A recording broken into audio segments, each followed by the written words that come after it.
সালামু আলাইকুম। নিউজটি গণমাধ্যমে আসার পরপরই কমেন্ট সেকশনে আপনি যদি দেখেন, যারা ডক্টর ইউনূসের অনুসারী বা ভক্ত বা যারা এন্টি আওয়ামী লীগ আছেন, তারা প্রত্যেকেই এক কথায় বলে দিচ্ছেন যে এটা আওয়ামী লীগের কাজ, এটা জয় বাংলার কাজ বা গ্রামীণ ব্যাংকে জয় বাংলা করে দেওয়ার চেষ্টা চলছে। কারণ আওয়ামী লীগের নেতাকর্মীদের বাড়িঘর যখন ভাঙচুর করা হয়েছে বা বিভিন্ন প্রতিষ্ঠান, তখন সবাই বলছে যে জয় বাংলা করে দেওয়া হয়েছে, পিনাকিদার সেই ঐতিহাসিক ডায়লগ। গেল কয়েকদিন যাবৎ গ্রামীণ ব্যাংক তাদের অফিসিয়াল ফেসবুক পেজে একটা বিষয় সবাইকে বোঝানোর চেষ্টা করছে যে গ্রামীণ ব্যাংকটা আসলে ডক্টর ইউনূস প্রতিষ্ঠা করলেও এটার মালিকানা ওনার না, এটার মালিকানাটা হচ্ছে জনগণের, সারা বাংলাদেশের ধর্ম বর্ণ দলমত নির্বিশেষে এটার। কিন্তু যারা আওয়ামী লীগের নেতাকর্মী আছেন, ডক্টর ইউনূসের উপর যে গোস্বা বা রাগ প্রতিনিয়ত ফেসবুকে বা বিভিন্ন সময় যখন বঙ্গবন্ধুর বিভিন্ন ভাস্কর্য বা অনেক কিছু ধানমন্ডি ৩২ ভাঙ্গা হয়েছে, তখনই আমরা দেখছি ফেসবুকে এক ধরনের শপথ নেওয়া হয়েছিল যে গ্রামীণ ব্যাংকে আগামী দিনে আওয়ামী লীগ যদি কখনো ক্ষমতায় আসে, যে আওয়ামী লীগের অফিসগুলো ভাঙচুর করা হচ্ছে, ডক্টর ইউনূস ক্ষমতায় আছেন, তিনি কোনো পদক্ষেপ নিচ্ছেন না, সো তখন গ্রামীণ ব্যাংকের যতগুলো শাখা বাংলাদেশে আছে সবগুলাই আপনার তারা আওয়ামী লীগ বা তাদের বিভিন্ন যারা সংগঠনের কর্মীরা আছেন তারা এটাকে অফিস হিসাবে ব্যবহার করবেন। তো এই কথাগুলো যখন চলছিল, তখন এর মাঝখানে কিছু পুলিশের কাছে তথ্য ছিল যে গ্রামীণ ব্যাংকগুলোতে হামলা হইতে পারে। এরপর সরকারের পক্ষ থেকে গ্রামীণ ব্যাংকগুলোকে নিরাপত্তা দেওয়া শুরু করা হইলো, পাশাপাশি গ্রামীণ ব্যাংকও জনগণকে বোঝানোর চেষ্টা করলো যে এটা আসলে ডক্টর ইউনূসের সম্পত্তি না, রাষ্ট্রের একটা সম্পত্তি, one kind of public property. এরপরই আমরা দেখলাম যে ফরিদপুরের মধুখালীতে গ্রামীণ ব্যাংকে পেট্রোল ঢেলে আগুন দেওয়ার চেষ্টা করেছে একদল দুর্বৃত্ত। তবে এই দুর্বৃত্ত কারা, তাদের কোনো পরিচয় এখন পর্যন্ত পাওয়া যায়নি, খুব শীঘ্রই পাওয়া যাবে। আর দেখবেন যে সেখানে নাম কোথাও না কোথাও আওয়ামী লীগেরই আসবে। তো এই আগুনে যেটা হয়েছে, ব্যাংকের ভেতরে আসবাবপত্র বা অন্যান্য জিনিস ক্ষয়ক্ষতি না হলেও দরজার সামনে আগুনের ধোঁয়ায় কালো হয়ে গেছে। এই ঘটনায় মধুখালী থানায় একটা জিডি করা হয়েছে। গভীর রাতে উপজেলার রায়পুর ইউনিয়নের মাঝকান্দি এলাকায় অবস্থিত গ্রামীণ ব্যাংকের রায়পুর শাখায় এই ঘটনাটি ঘটেছে। মাঝকান্দি বাস স্ট্যান্ড থেকে বোয়ালমারী আলফাডাঙ্গা আঞ্চলিক মহাসড়কের দিকে ১০০ মিটার দক্ষিণে গেলেই গ্রামীণ ব্যাংকের এই শাখাটিকে খুঁজে পাওয়া যায়।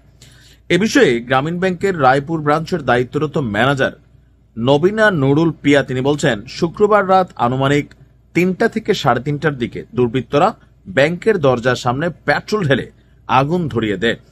যদিও এতে ভেতরের কোনো ক্ষয়ক্ষতি হয়নি, দরজার সামনে কালো ধোয়া হয়ে যায়। এ সময় দরজার সামনে পেট্রোলের খালি বোতল এবং ন্যাকড়া পাওয়া যায়।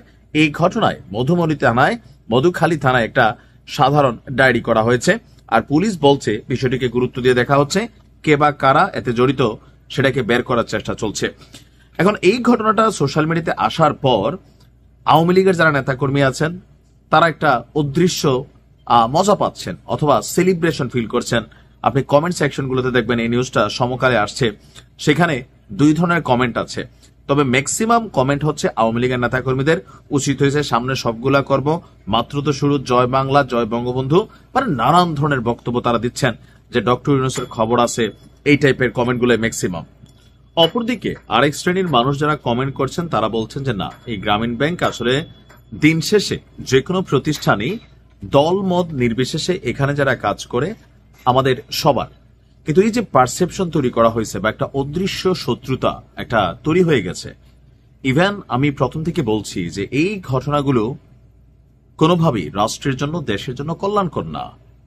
ডক্টর ইউনূসের সাথে শত্রুতা থাকতে পারে, গ্রামীণ ব্যাংকের সাথে আপনার শত্রুতা নাই, বা আওয়ামী লীগের একজন নেতার সাথে শত্রুতা থাকতে পারে, তার কোনো ব্যবসায়িক প্রতিষ্ঠানকে লুট করতে দেওয়ার যে সুযোগ বা চান্স বা এটার বিরুদ্ধে কোনো ব্যবস্থা না নেওয়া, এটার মধ্যেও কিন্তু রাষ্ট্রের কল্যাণ নেই। কারণ এই যে প্রতিষ্ঠানগুলো আছে সেখানে কারা জব করে, এই বাংলাদেশের মানুষই, গরিব মজুর বা যারাই করে।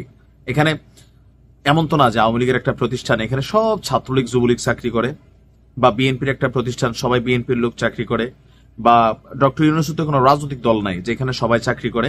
জামাতের প্রতিষ্ঠানগুলোতে একটু ব্যতিক্রম আছে, জামাতের প্রতিষ্ঠান মানে 95% জামাতের লোকেরাই চাকরি করে। এটাও একদিকে খারাপ না যে তাদের দল যারা করে তারা ভবিষ্যতে চাকরি বাকরির একটা চান্স থাকে, তবে এই ধরনের কর্মকাণ্ড কখনোই উচিত না। এখন ডক্টর ইউনূসের উপর গোস্বা কেন যে এই মুহূর্তে দেশে যা হচ্ছে আওয়ামী লীগ মনে করতে সেটা ওনারই প্ল্যান বা উনি কোথাও তো থামানোর চেষ্টা করতেছেন না, বরঞ্চ বিভিন্ন কথা বলতেছেন। ব্যক্তির সাথে ঝামেলা থাকতে পারে, প্রতিষ্ঠানগুলো রাষ্ট্রের অর্থনীতির উৎস, কর্মের উৎস। এখানে হাত দেওয়া আর রাষ্ট্র ক্ষমতায় যিনি আছেন নীরব থাকা অবশ্যই ভেজাল্লা বিষয়। দেখা যাক কি হয় বা এখানে কি বের হয়ে আসে।